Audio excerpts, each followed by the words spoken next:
Budget budget বা budgetary control. তোমাদের management অ্যাকাউন্টের একটা ইম্পর্টেন্ট চ্যাপ্টার হচ্ছে বাজেট অ্যান্ড বাজেটারি কন্ট্রোল। এই বাজেট অ্যান্ড বাজেটারি কন্ট্রোল এর আগে আমি দুটো ক্লাস দিয়েছি। সেই দুটো ক্লাসে আমি বুঝিয়েছিলাম যে তোমাদের যে সমস্ত ফর্মুলাগুলো আছে সেই ফর্মুলাগুলো বুঝিয়েছিলাম। বুঝিয়ে আমরা ওখানে বলেছিলাম যে ওই বাজেট যে করতে হয় সেই তার মধ্যে সব থেকে ইম্পর্টেন্ট যেগুলো তোমাদের এই প্রতি বছরই এক্সামে আছে সেটা হচ্ছে ক্যাশ বাজেট, ফ্লেক্সিবল বাজেট। এটা ছাড়াও তোমার সেলস বাজেট হয়, পারচেজ বাজেট হয়, প্রোডাকশন বাজেট হয়। আমি প্রথমে ইম্পর্টেন্ট গুলো দিয়ে স্টার্ট করছি। আজকের সেশনে থাকছে ক্যাশ বাজেট।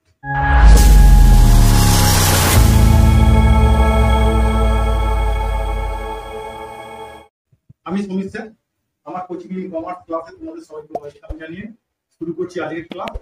একটা ক্যাশ বাজেটের আমি অঙ্ক একটা করে শোনাচ্ছি, একটা প্রবলেম করে শোনাচ্ছি এবং সেটাকে কিভাবে সলিউশন করবে দেখাচ্ছি। দেখো তাহলে আসা যাক। এরকম আছে, from the following information prepare a cash budget of BD Limited for the 4 months ended 31st December 2006। তাহলে ডিসেম্বরে যদি এন্ড হয় 4 মান্থের বাজেট করতে বলেছে, তাহলে আমরা বাজেট করব September, October, November, December. Clear? এবারে তোমাদের কিছু ডাটা দিয়ে দিয়েছে, এরকম দিয়েছে, মান্থ দিয়েছে জুলাই থেকে আপ টু ডিসেম্বর পর্যন্ত। তোমাদের সেলস বলে দিয়েছে, পারচেজ বলে দিয়েছে, ওয়েজেস বলে দিয়েছে, আদার এক্সপেন্সেস বলে দিয়েছে। এইগুলো তোমরা তোমাদের স্ক্রিনে কিন্তু দেখতে পাবে পুরো প্রবলেমটা। ঠিক আছে? আমি আর আলাদা করে সেলস এর অ্যামাউন্ট গুলো বললাম না, পারচেজের অ্যামাউন্ট গুলো বললাম না, এগুলো তোমরা স্ক্রিনে দেখতে পেয়ে যাবে। এরপর অ্যাডিশনাল ইনফরমেশন বলেছে ক্যাশ ইন হ্যান্ড 47,000, যেটা ছিল 1/9/2006 এ। তাহলে আমরা 1/9/2006 এ যদি থাকে তাহলে 19 মিন সেপ্টেম্বরের 1 তারিখ। তাহলে সেপ্টেম্বর থেকেই তো আমরা বাজেটটা করছি। তাহলে সেপ্টেম্বরের শুরুতে আমাদের হাতে ক্যাশ আছে কত? 47,000। তাহলে এবার আমরা যখন ক্যাশ বাজেট করবো ওই 47,000 আমার হাতে আছে, আর যে সমস্ত ক্যাশ গুলো এলো সেই সমস্ত ক্যাশ গুলো প্লাস করবো, আর তার থেকে যে সমস্ত ক্যাশ গুলো আমার চলে গেল বা খরচা হলো সেই সমস্ত ক্যাশ গুলো কি করবো? মাইনাস করবো। করলে আমাদের ক্লোজিং ক্যাশ কতটা বেরোবে সেটাই আমাদের এই বাজেটে থাকে। তাহলে ক্যাশ বাজেট হচ্ছে আমাদের ক্যাশ কতটা এলো প্রতি মাসে, আর ক্যাশ সেখান থেকে কতটা খরচা হলো আর কতটা ব্যালেন্স করে থাকলো সেটাই আমরা জাস্ট দেখাবো। কিন্তু এখানে দেখাতে গিয়ে কিছু ডিফিকাল্টি আছে, জটিলতা আছে। সেই জটিলতাগুলোই এই অঙ্কে, এই প্রবলেমটা তোমরা পাবে। মোটামুটি সেটা সলিউশন করে দেখাচ্ছি। দেখো তারপর অ্যাডজাস্টমেন্টে 2 নম্বর অ্যাডজাস্টমেন্ট বলেছে it is expected that 50% of the sales will be in cash. 50% cash sales, তাহলে ক্রেডিট সেল কত? 50%। তারপর বলছে 25% of the purchase made on credit. তাহলে 25% পারচেজ যদি ক্রেডিটে হয় তাহলে ক্যাশ পারচেজ কত? 75%। এরপর বলেছে 75% অফ দ্য ক্রেডিট সেল। দেখো আমরা প্রথমেই বলেছি 50% ক্যাশ সেল, তাহলে ক্যাশ সেল যদি 50% হয়ে যায় তাহলে ক্রেডিট সেল কত? 50%। সেই 50% এর 75% রিয়েলাইজ আফটার 1 মান্থ, আর 20% রিয়েলাইজ আফটার 2 মান্থ, আর ব্যালেন্স ইজ ব্যাড ডেট। এটা ব্যাড ডেট হয়ে গেছে। তারপরে বলেছে 70% of the credit purchase is paid after 1 month, 30% is paid after 2 months. Wages are paid 3rd day of following month. পরের মাসের 3rd day তে wages paid। ঠিক আছে? এরপর আদার এক্সপেন্সেস ইনক্লুড ডেপ্রিসিয়েশন বলেছে 2000 টাকা। তাহলে আদার এক্সপেন্সেস যেটা দেওয়া আছে, ডেপ্রিসিয়েশনের জন্য আমাদের কিন্তু ক্যাশ পেমেন্ট করতে হবে। তাহলে যদি ক্যাশ পেমেন্ট করতে না হয় তাহলে আমরা কিন্তু এটা ক্যাশ বাজেটে আনবো না। তাহলে ডেপ্রিসিয়েশনটা বাদ দিয়ে বাকি আদার এক্সপেন্সেসটা বসাবো। কমিশন বলেছে 5% of the total sell payable after 1 month. 1 মাস পরে আমরা সেলসের উপর 5% কমিশন পাই। তাহলে যে মাসে সেল হচ্ছে তার কমিশনটা পাচ্ছি কবে? তার পরের মাসে, জাস্ট তার পরের মাসে। হ্যাঁ, and not included in other expenses। ওই আদার এক্সপেন্সেস এর মধ্যে ইনক্লুড নেই। Machinery purchase 60,000 and payment to be made in September। সেপ্টেম্বরে একটা মেশিন পারচেজ করতে পেমেন্ট করবে।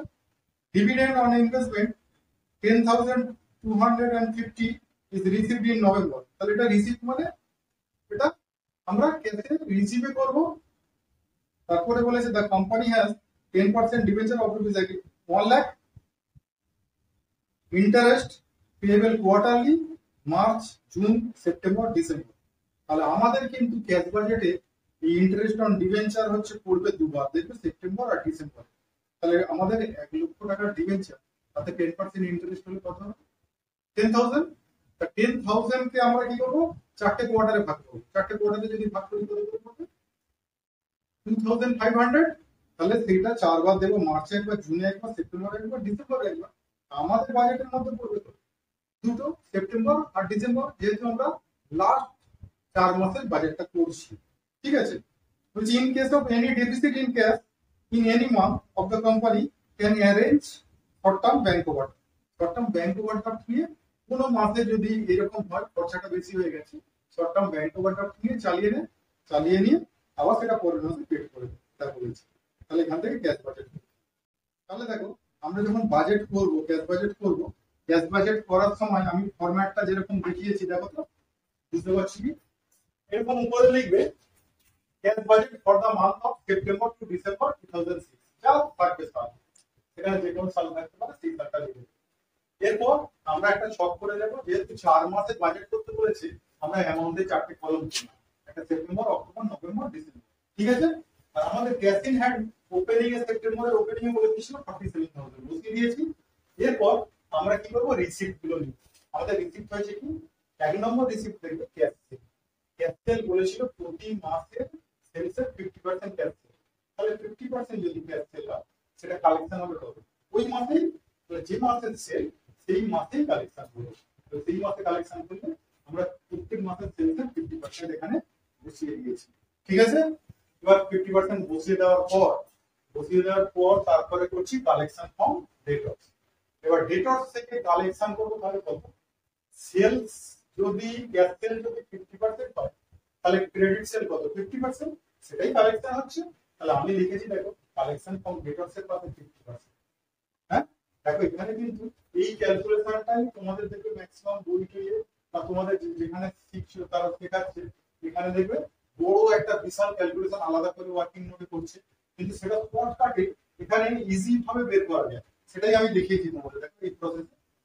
তাহলে আমরা জেনে গেলাম 50% যদি ক্যাশ সেল হয়, 50% ক্রেডিট সেল, সেটাই হচ্ছে কালেকশন। এটা তো শিওর। এবার দেখো তারপর ক্যালকুলেশনটা কত ইজি। দেখো কালেকশনটা হচ্ছে আমাদের ডেটর্স বলে দিয়েছিল যে আফটার 1 মান্থে যে ডেটর্সটা থাকে তারা 75% পয়সা দেয়, আফটার 2 মান্থে দেয় 20% পয়সা, আর বাকি তাহলে পয়সাটা কোথায় যাচ্ছে? 5%, সেটা ব্যাড ডেট বলে দিয়েছে। তাহলে আমরা বলতে পারি না যে আমাদের ক্রেডিট সেল হয়েছিল যে 50%, সেই 50% এর 75% কালেকশন হচ্ছে আফটার 1 মান্থে। তাহলে 50 75% মানে টোটাল সেলের কত? 37%। আর আফটার 2 মান্থে হচ্ছে 50 20%, দ্যাট মিন্স 10%। 10% মানে কার? টোটাল সেলের 10%। তাহলে এখানে টোটাল সেলের পার্সেন্টেজ যদি বের করে রাখি, তাহলে আমাদের আলাদা করে ওয়ার্কিং করতে হবে না, কিছু করতে হবে না, কোনো ঝামেলা নেই, এখানে সরাসরি তুমি বসাতে হবে। ঠিক আছে, তাহলে এইভাবে আমরা ক্যালকুলেশনটা করে নিলে দেখবে ইজিও হয়ে যাবে, এক্সামিনারও এটা দেখে কিন্তু প্লিজড হবে, বিষয়টা একটা অন্যরকম কিছু করেছে। ঠিক আছে, তাহলে এইভাবে তোমরা ক্যালকুলেশনটাকে আনবে। এবার আফটার 1 মান্থে যদি আমরা পেমেন্ট করি, নিশ্চয়ই সেই সেলটা আসবে কোন মাস থেকে? 1 মাস আগে থেকে।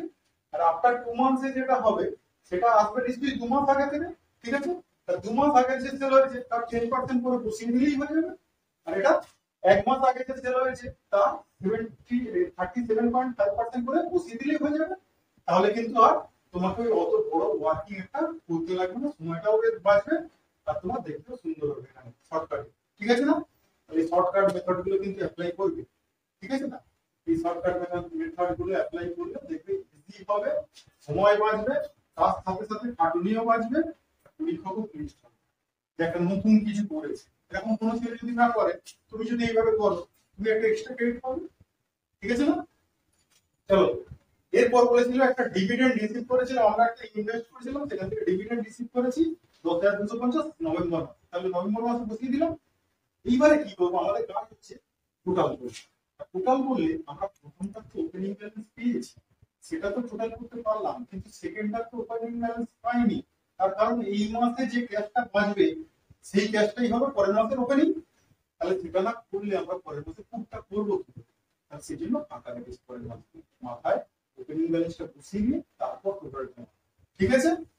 আচ্ছা, এবার দেখো আমাদের পেমেন্ট যেগুলো আছে, পেমেন্টের মধ্যেও আমরা প্রথমে পাবো ক্যাশ পারচেজ।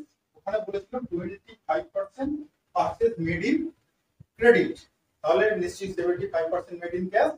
তাহলে আমরা প্রত্যেক মাসের ক্যাশ পারচেজ হচ্ছে 75% লিখে দিলাম। এই যে 75%, এই 75% এর ক্যাশ পারচেজ মানে কি, যে মাসে পারচেজ হয়েছে সেই মাসেই কালেকশন হচ্ছে, তবেই তো সেটা ক্যাশ পারচেজ। তাহলে প্রত্যেক মাসের যে পারচেজ আছে তার 75% করে দেবে। সেপ্টেম্বরের যা পারচেজ তার 75%, অক্টোবরের যে পারচেজ তার 75%, নভেম্বরেরও তাই, ডিসেম্বরেরও তাই। তাহলে 75% ওখানে বলেছে। তাহলে বাকি থাকবে কত, এই যে পেড টু ক্রেডিটরস, এটা তাহলে কত পার্সেন্ট, 25%। ঠিক আছে না, দুটো মিলিয়ে তো হবে তো 100% হবে। তাহলে যদি আমাদের ক্যাশ পারচেজ 75% হয়, তাহলে ক্রেডিট পারচেজ 25%। এবারে বলেছে ওই পয়সাটা কিন্তু এট এ টাইম আমরা ক্রেডিটরসের একবারে পেমেন্ট করছি না, ওই পয়সা বাকি পয়সা 70% দিচ্ছি এক মাস পরে, আর 30% দিচ্ছি 2 মাস পরে। তাহলে সেখানে আমরা পেড টু ক্রেডিটরসের দুটো পার্ট করেছি, আফটার 1 মান্থ, আফটার 2 মান্থ। এবার এই 25% এর কত, 70%, দ্যাট মিন্স টোটাল পারচেজ 17.5%, আর 25 এর 30% মিন্স 7.5% অফ টোটাল পারচেজ। তাহলে টোটাল পারচেজ 7.5%। যখন আফটার 1 মান্থ আছে তাহলে আমরা 1 মাস আগের পারচেজ থেকে ক্যালকুলেশনটা দেব। যখন আফটার 2 মান্থ আছে তখন 2 মাস আগের পারচেজ থেকে ক্যালকুলেশনটা দেব। কি হচ্ছে ইজি ব্যাপার, ঠিক আছে না। এটাকে যদি লিখে দাও এত পার্সেন্ট অফ টোটাল পারচেজ, এত পার্সেন্ট অফ টোটাল পারচেজ, এখানে এত পার্সেন্ট অফ টোটাল সেলস, এত percent of total sales. Clear, তাহলে অনেক ইজি হয়ে যাবে। নেক্সট, ওয়েজেস বলেছিল 1 মাস পরে পরে আমরা পেড করি, প্রত্যেক মাসের ওয়েজেস তার পরের মাসের 3 তারিখে পেড করি। তাহলে ওয়েজেস পেড আফটার 1 মান্থ বলে এটা 1 মাস আগে থেকে আমরা বসিয়ে দিয়েছি। ঠিক আছে, তাহলে আমরা কি করলাম, প্রথমে পারচেজের প্রত্যেক মাসের পারচেজের 75% আমরা বসালাম ক্যাশ পারচেজ, তারপরে আমরা 25% যে ক্রেডিট পারচেজ তার আফটার 1 মান্থ মানে 1 মাস পরে যেটা 17.5% দিচ্ছি সেটা 1 মাস আগের পারচেজ 17.5% করে প্রত্যেকটা বসিয়েছি। তাহলে এখানে সেপ্টেম্বরটা যখন বসাচ্ছি কবে পারচেজ, সেটা আগস্টের, আগস্টেরটা সেপ্টেম্বরে, সেপ্টেম্বরেরটা অক্টোবরে, অক্টোবরেরটা নভেম্বরে, নভেম্বরেরটা ডিসেম্বরে। কত টোটাল পারচেজ যা হয়েছে তার 17.5%। ঠিক আছে, আর যেটা আফটার 2 মান্থসে করছি 7.5% টোটাল পারচেজে, সেটা হচ্ছে 2 মাস আগে থেকে আসবে। তাহলে আগস্টের আগে জুলাই, তাহলে জুলাইয়ের 7.5% বসিয়েছি কোথায়, সেপ্টেম্বর। আগস্টেরটা বসিয়েছি অক্টোবরে, তারপর সেপ্টেম্বরেরটা বসিয়েছি নভেম্বরে, অক্টোবরটা বসিয়েছি ডিসেম্বর। কত টোটাল পারচেজেস 7.5%। ক্লিয়ার। নেক্সট, তারপরে আদার এক্সপেন্সেস। আচ্ছা, ওয়েজেস পেড, ওয়েজেস পেড 1 মাস পরে পরে যখন দিয়েছি, 1 মাস পরে পরে দিচ্ছি মানে আমরা এটা 1 মাস জাস্ট 1 মাস আগেরটা পেমেন্ট করেছি সেপ্টেম্বর। তাহলে আগস্টেরটা সেপ্টেম্বরে, সেপ্টেম্বরটা অক্টোবরে, অক্টোবরটা নভেম্বরে, নভেম্বরটা ডিসেম্বর। এরপরে তোমাদের বলেছিল যে আদার এক্সপেন্সেস, সেটা কিন্তু কিছু সময় বলেনি, তাহলে ওটা ইন দা মান্থেই দিয়ে দিয়েছি যে মাসে, কিন্তু আদার এক্সপেন্সেস এর মধ্যে একটা ডেপ্রিসিয়েশন ছিল। তাহলে ডেপ্রিসিয়েশন কিন্তু তোমাদের এই পেমেন্ট করতে হয় না, ডেপ্রিসিয়েশন তো কোনো ক্যাশ এক্সপেন্ডিচার না, এটা নন ক্যাশ এক্সপেন্ডিচার। তাহলে ওটাকে বাদ দিয়ে এখানে ছিল 8000, আমরা বসিয়েছি কিন্তু 6000। এটা ছিল 7850, বসিয়েছি 5850। তাহলে 2000 করে মাইনাস করে প্রত্যেক মাসে বসিয়ে দিয়েছি। এরপর বলেছিল একটা মেশিন পারচেজ, মেশিন পারচেজটা বলে দিয়েছিল ওরা সেপ্টেম্বরে, তাহলে সেপ্টেম্বরে দিয়েছি মেশিন পারচেজ, অন্য মাসগুলো গ্যাস দিয়ে দিয়েছি। এরপরে আছে ইন্টারেস্ট অন ডিবেঞ্চার, ডিবেঞ্চার 1 লক্ষ টাকা 10%, 1 লক্ষ টাকা 10% 4 বারে দিই। তাহলে 1 লক্ষ 10% মানে 10,000, 4 বারে দিলে কত হবে 2500, 2500 আমরা কোয়ার্টারলি দিই।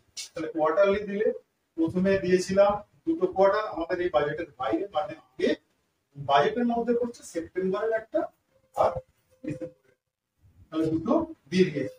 এটা ছাড়া এটা সেলসের উপর কমিশন করেছি, সেলস কমিশনটা আমার বসানোর জায়গা নেই, এখানে নিচে বসাতে পারছি না, আমি একটু ছোট্ট করে এখানটা করে দেবো, একটু ছোট্ট করে এখানটা একটু জায়গা আছে, আমি এখানটা একটু দিয়ে রাখলাম, তোমরা একটু বুঝে নিও, বুঝেছো।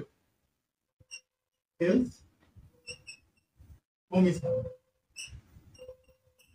এটা বলেছিল 5%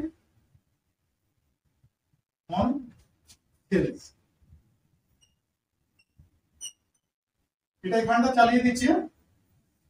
তাহলে আমরা প্রত্যেক মাসে যে সেল আছে সেই সেলসের 5% আমরা দিয়ে দেব। এখানে দেখো প্রত্যেক মাসে যে সেল আছে যখন আমরা দিতে যাব সেল কমিশনটা দেয় 1 মাস পরে, তাহলে 1 মাস আগের সেল থেকে আসবে।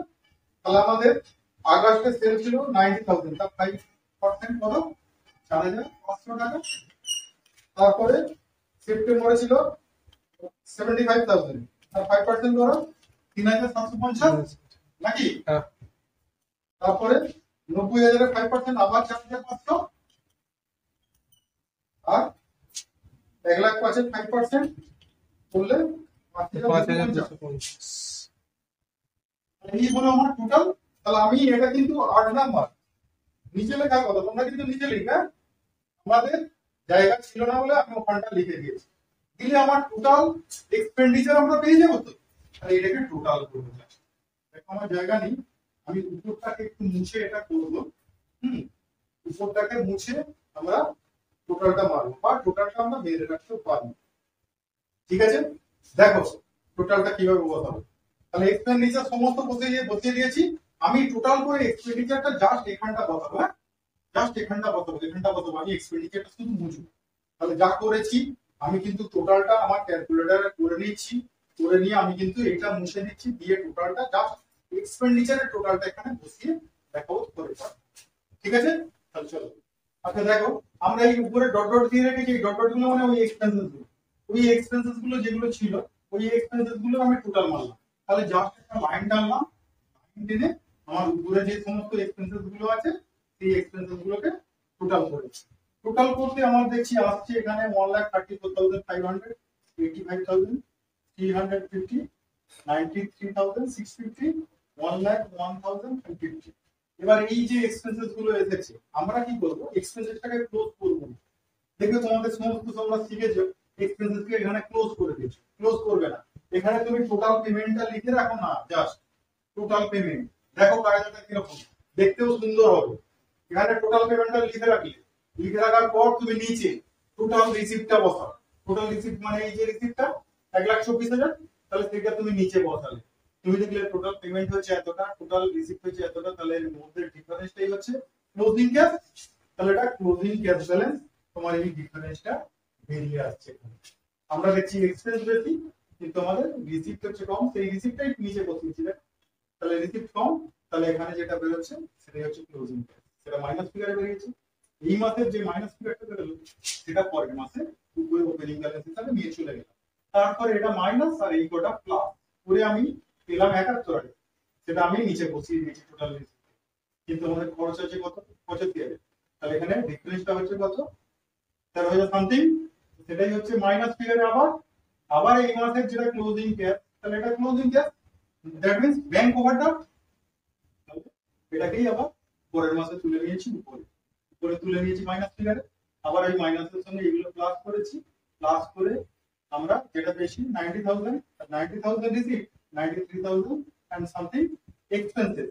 তাহলে সেখানেও মাইনাস ফিগারে আমাদের যেটা বেরিয়েছে সেটা ব্যাংক ওভারড্রাফট। তাহলে সেটাকে আবার পরের মাসে তুলে নিয়েছি, পরের মাসে টোটাল পেয়েছি এটা, পরের মাসে যেটা টোটাল পেয়েছি 1,05,000 সামথিং, কিন্তু 1,01,000 খরচা হয়েছে। তাহলে এখানে পজিটিভ পেয়েছি। তাহলে এটা আমরা ক্লোজিং ক্যাশ অবলিক ব্যাংক কি বলবো ওভারড্রাফট।